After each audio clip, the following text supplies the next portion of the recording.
नमस्कार आंगनबाड़ी बहनों, स्वागत है आप सभी का आंगनबाड़ी लेटेस्ट यूट्यूब चैनल की सुबह की सच्ची खबरों में। और बहनों, आज के इस वीडियो में हम बात करने वाले हैं 7 जनवरी 2022 के आंगनबाड़ी बहनों के मानदेय बढ़ोतरी के बारे में। यहाँ पे मुख्यमंत्री जी सामने आए हैं और उन्होंने एकदम से हमारी बहनों का मानदेय बढ़ा दिया है और अच्छा खासा मानदेय बढ़ाया है। तो हमारी आपसे रिक्वेस्ट है, आज के इस वीडियो को आप पूरा बिल्कुल ध्यान से देखेगा और पूरा देखेगा। आज के इस वीडियो को आप बिल्कुल भी स्किप मत कीजिएगा, वरना आप एक बहुत ही काम की जानकारी छोड़ देंगी। और जो भी भाई बहन इस चैनल पर पहली बार विजिट कर रहे हो वो हमारे चैनल को सब्सक्राइब जरूर कर लें और साइड में आ रहे बेल के आइकन को भी प्रेस कर लें, ताकि आंगनबाड़ी जुड़ी सभी महत्वपूर्ण खबरें आपको सबसे पहले हमारे चैनल पर देखने को मिल सकें। अगर आपको हमारा वीडियो अच्छा लगे तो वीडियो को लाइक कर दीजिएगा और जितना ज़्यादा हो सके शेयर कर दीजिएगा अपने जैसी और भी आंगनबाड़ी बहनों के साथ, ताकि उनकी भी काफ़ी हेल्प हो सके, वो भी आज सुबह की इस महत्वपूर्ण जानकारी को जान सके। तो बहनों, ज़्यादा नहीं करते, बढ़ती है आज की अपनी महत्वपूर्ण खबरों की तरफ। स्वागत मैं आप सबका इस बात को लेकर करता हूं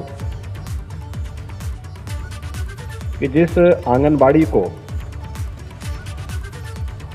और आंगनबाड़ी कार्यकर्त्री और सहायिका को 2017 के पहले ये माना जाता था कि ये लोग कुछ नहीं करते, जिन्होंने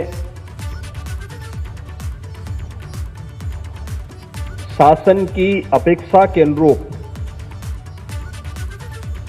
आपकी सेवाओं को बेहतर तरीके से लागू करने में अपनी विफलता का ठिकरा आप सबके ऊपर फोड़ने का कार्य किया।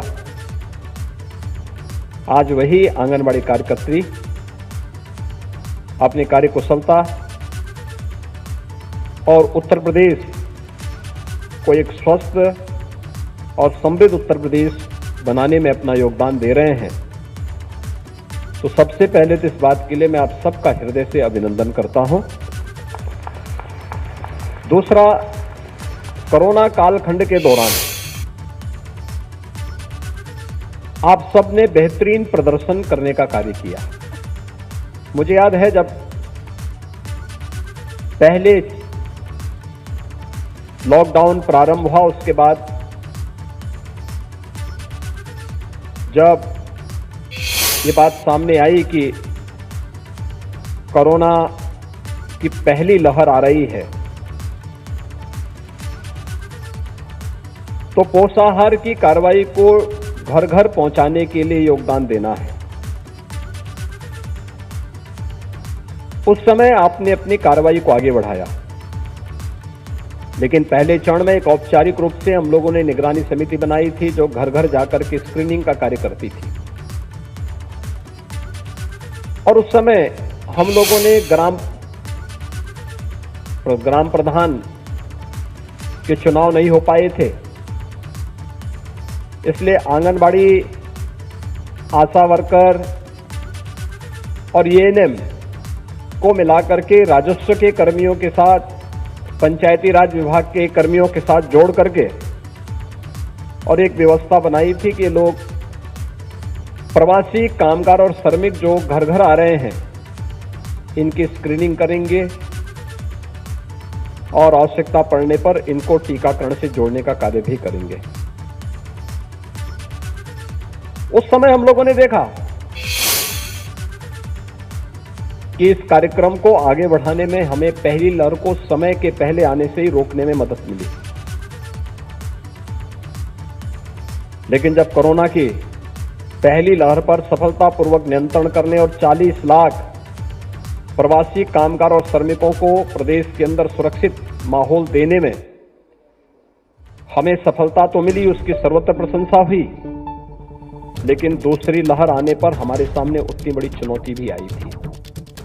और केवल हमारे सामने नहीं थी, पूरी दुनिया के सामने थी। लेकिन उत्तर प्रदेश ज्यादा टारगेट हुआ था, क्योंकि सबसे बड़ी आबादी का प्रदेश है। तो लोग ये मानते थे कि उत्तर प्रदेश पूरी तरह फेल हो जाएगा। और तब मैंने फिर इन निगरानी समितियों को ही सक्रिय किया था। और मैंने कहा था निगरानी समिति जिसमें आंगनबाड़ी, आशा, एएनएम, ये सभी मिलकर के ग्रामीण क्षेत्र में ग्राम प्रधान के नेतृत्व में, शहरी क्षेत्र में पार्षद के नेतृत्व में ये लोग डोर टू डोर जाएंगे, स्क्रीनिंग का कार्य करेंगे, हर संदिग्ध व्यक्ति को मेडिसिन किट उपलब्ध करवाएंगे, और मेडिसिन किट उपलब्ध करवाने के बाद फिर इनके द्वारा वहां पर मेडिसिन किट के बाद अगर कोई संदिग्ध व्यक्ति मिलता है तो संदिग्ध व्यक्ति को वहीं पर मेडिसिन दे करके अगले 24 घंटे के अंदर उनकी टेस्टिंग करने का कार्य भी करेंगे। लक्षण होंगे तो हॉस्पिटल में, लक्षण नहीं होंगे तो घर में सुरक्षित माहौल में उसे देना और निरंतर उसकी समीक्षा करना। उत्तर प्रदेश ने कोविड प्रबंधन में जैसे हमारे देश ने पूरी दुनिया में सबसे अच्छी सफलता प्राप्त की प्रधानमंत्री मोदी जी के नेतृत्व में, तो उत्तर प्रदेश में अपने सभी हेल्थ वर्कर्स, चिकित्सक, कोरोना वॉरियर्स और आप जितने भी फ्रंट लाइनर थे जिन्होंने पहली पंक्ति पे जाकर के इस सदी की सबसे बड़ी महामारी में देश के अंदर सबसे अच्छा कोरोना प्रबंधन का उदाहरण प्रस्तुत किया, ऐसे आंगनबाड़ी, आशा और एएनएम का मैं प्रदेश शासन की ओर से और प्रदेश की जनता की ओर से हृदय से अभिनंदन भी करता हूं। आज का कार्यक्रम हम सबके लिए इसलिए महत्वपूर्ण है, मैं आज जब यहां बोल रहा हूं मेरे लिए इसलिए महत्वपूर्ण है, मैं देख रहा था कल दुनिया के अंदर जो पहला कोरोना का टीका बना है उनमें से एक फाइजर की वैक्सीन के जो जन्मदाता हैं डॉक्टर मेलोन, ये अमेरिका में है और इन्होंने अमेरिका से इस बारे में कहा है कि हमने तो टीका भले ही बनाया है लेकिन हमें इस बात को देखना होगा कि अमेरिका की ही तर्ज पर सबसे बड़ी आबादी का कोई राज्य है तो वह राज्य है उत्तर प्रदेश। उत्तर प्रदेश ने कोरोना प्रबंधन कैसे सबसे अच्छा किया है इस पर शोध किया जाना चाहिए, अध्ययन इसका किया जाना चाहिए। और मैं कह सकता हूं कि उनको अध्ययन करना है तो अध्ययन करने के लिए उनको उत्तर प्रदेश की निगरानी समितियों की कार्य पद्धति को देखना पड़ेगा, क्योंकि जिन्होंने स्वयं के जीवन की परवाह किए बगैर, जो प्रधानमंत्री जी ने मंत्र दिया था कि जीवन को भी बचाना है और जीविका को भी बचाना है, उस कार्यक्रम को सफलतापूर्वक प्रदेश के अंदर लागू करने में अपना योगदान दिया, क्योंकि पहले तो स्वयं बचना है और फिर दूसरों को भी बचाना है। अगर व्यक्ति स्वयं ही सुरक्षित नहीं है तो दूसरों को क्या सुरक्षित करेगा, क्योंकि कोरोना में तो संक्रमण बहुत तीव्र है। अगर एक व्यक्ति उसकी चपेट में आ गया तो वह अगर संक्रमित होने के बाद अगर बीमारी को छुपा रहा है तो न जाने कितने अन्य लोगों को, जितने लोगों के संपर्क में आएगा सभी लोग उसकी चपेट में आएंगे। लेकिन स्वयं का बचाव करते हुए दूसरों को बचाने का जो कार्य हुआ है वह अद्भुत हुआ है, अभिनंदनीय हुआ है। और उत्तर प्रदेश के कोविड प्रबंधन को न केवल नीति आयोग ने, आदरणीय प्रधानमंत्री जी ने, बल्कि दुनिया के तमाम देशों ने भी और WHO ने भी उत्तर प्रदेश के कोरोना प्रबंधन की सराहना की है। तो इसके पीछे आप जैसे वे लाखों कोरोना वॉरियर्स हैं जिन्होंने स्वयं के जीवन को बचाते हुए, स्वयं के परिवार को बचाते हुए 25 करोड़ की आबादी के उत्तर प्रदेश को कोरोना से पूरी तरह बचाने में अपना योगदान दिया, इसलिए भी मैं आपका इस अवसर पर अभिनंदन करता हूं।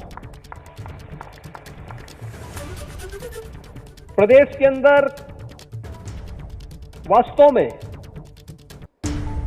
जो पोषाहार है 2017 के पहले ज्यादातर से शिकायत आती थी कि ये बहुत खराब क्वालिटी का है या वितरित नहीं होता है, या फिर तमाम प्रश्न उस पर खड़े होते थे।